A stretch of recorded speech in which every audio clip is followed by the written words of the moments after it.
TWR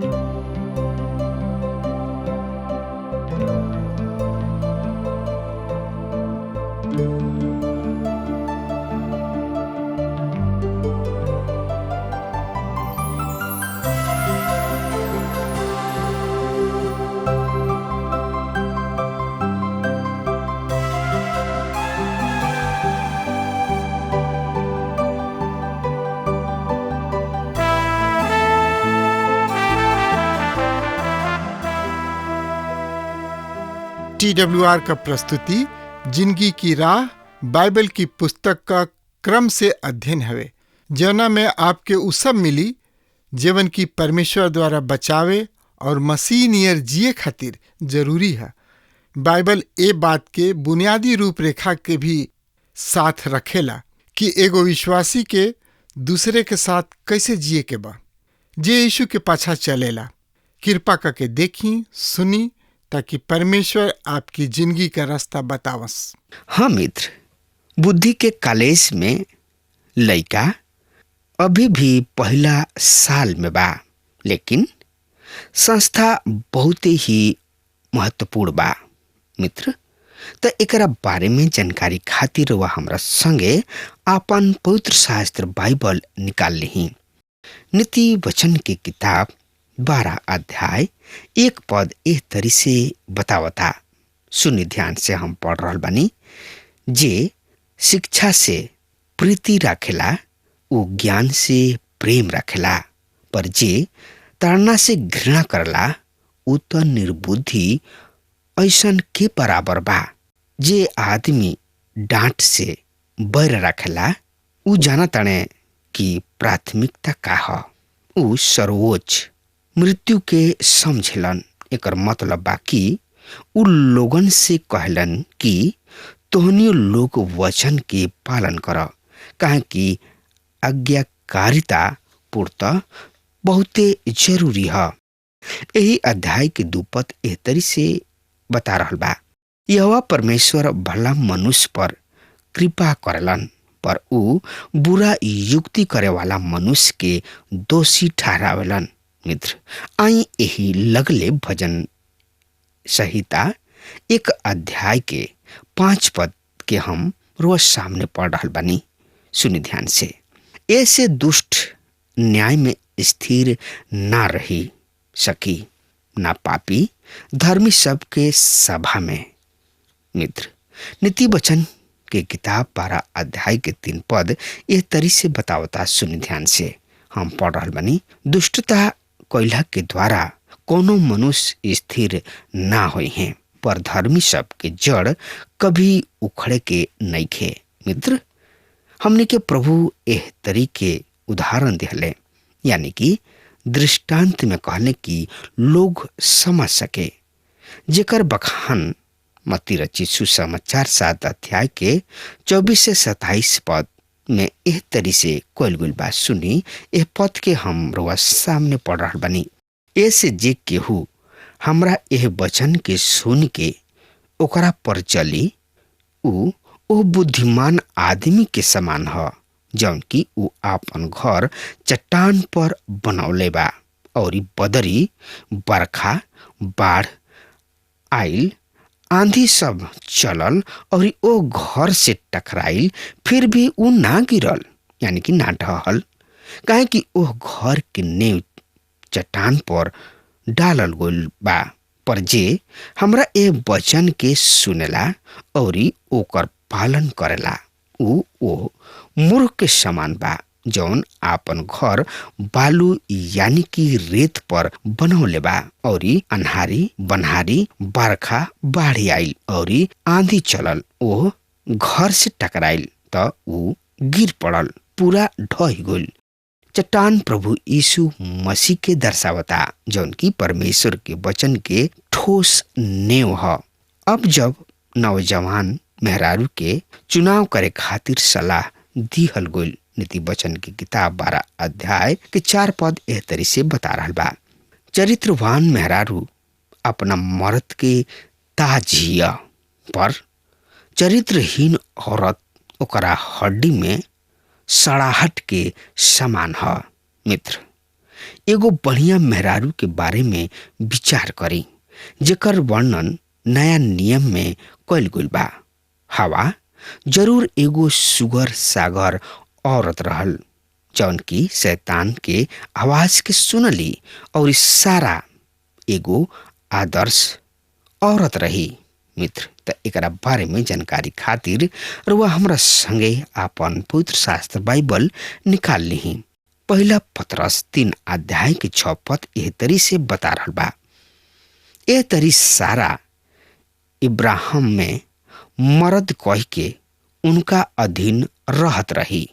यदि तुहू बिना भयभीत भइले उहे कर जौन उचित बा त उनकर बेटी सब ठहर बा। नीति वचन की किताब 12 अध्याय के 5 से 8 पद ये तरी से बतावता है। एकरा बारे में हम रोज सामने पढ़ रहल बानी। और धर्मी सब के विचार न्याय संगत होला, पर दुष्ट सब के सम्मति सब कपटीपूर्ण होला। दुष्ट सब के बात खून बहावे वाला के घात में रहेले, पर खरा लोगन के बात उन लोग के बचाई। दुष्ट उखाड़ फेंकल जाई और ऊ मिट जाई, पर धर्मी सब के घराना स्थिर रही। मनुष्य के प्रशंसा उन लोग के सुबुद्धि के अनुसार होला, पर कुटिल मन वाला तुच्छ समझल जाले।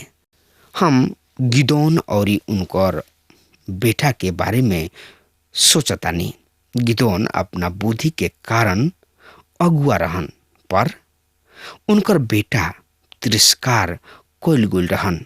आई यही लगले हमने के देखल जाओ यही अध्याय के यानी कि 12 अध्याय के 9 और 10 पद में एही तरी से लिखल बा। सुनी ध्यान से।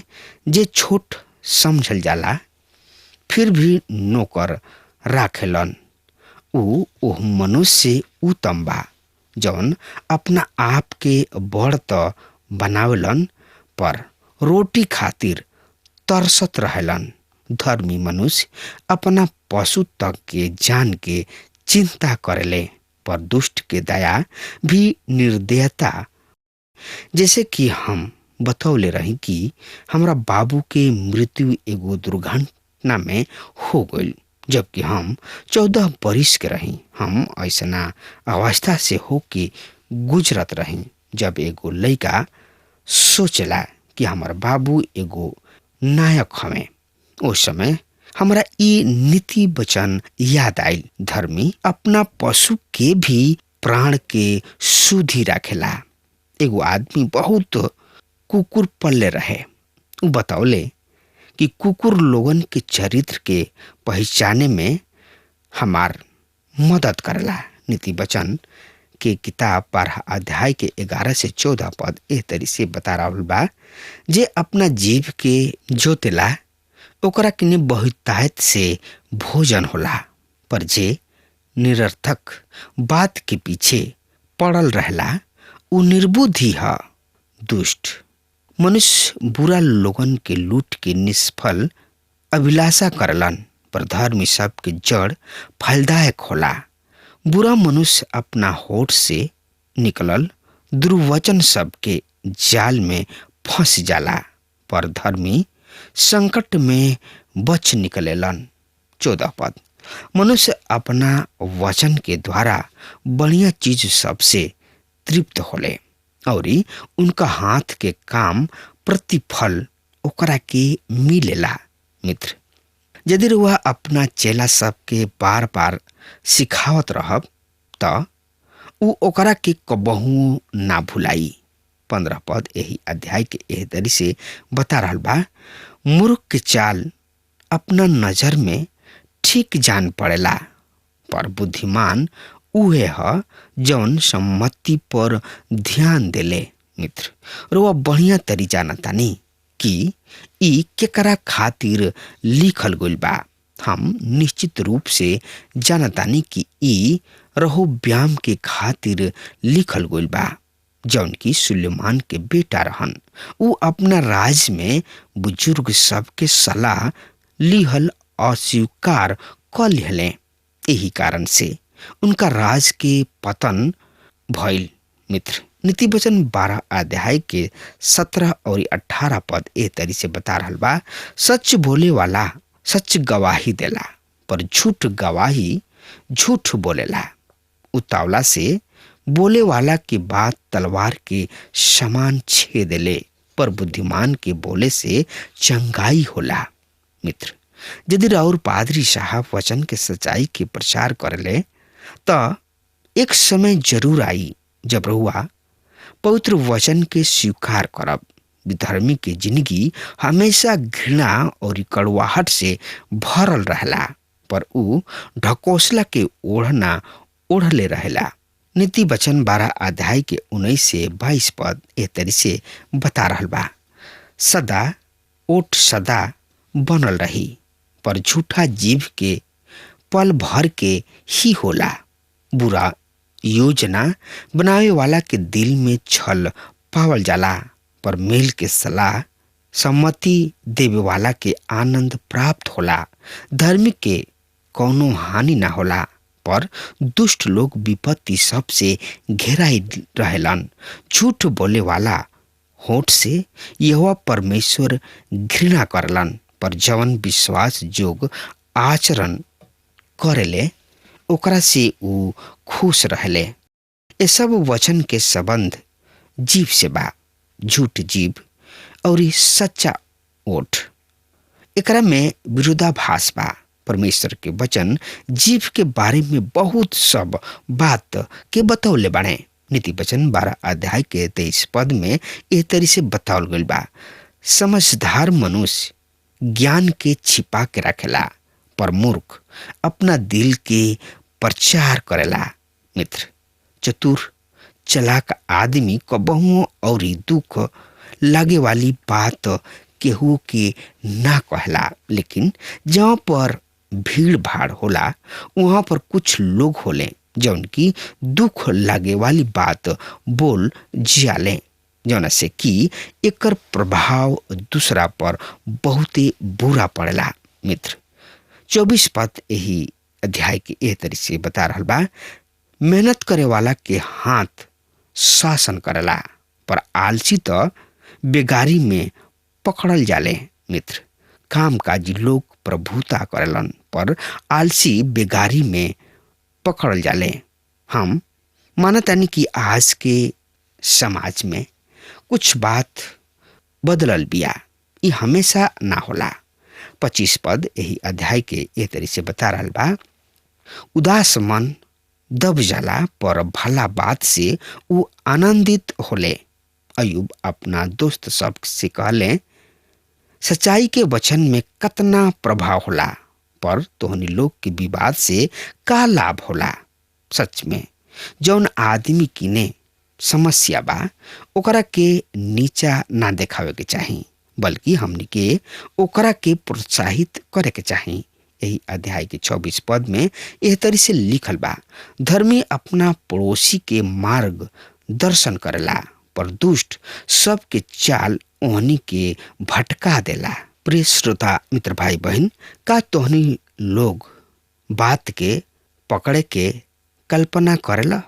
निराश जन के बात तो उम्र के ऐसन ह जौन की धर्मी आदमी हमें ऊ अपना आदमी के मदद करे चाहेलन, जबकि अधर्मी आदमी ओकरा के दुखित करे चाहेला। दाऊद के नतान बहुते बढ़िया मिलल रहन। दूसरा शामुएल की किताब 12 अध्याय के 7 पद में लिखल बा, तब नतान दाऊद से कहलन, तू ही ऊ आदमी हवा।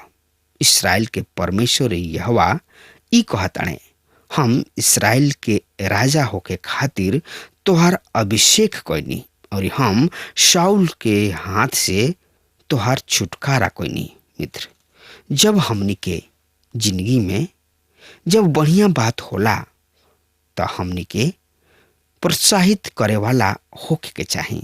नीति वचन 12 अध्याय के 27 पद बता रहल बा, आलसी मनुष्य तो अपना शिकार के पक्का ना पावेला, पर मेहनत ही आदमी के बहुमूल्य संपत्ति है।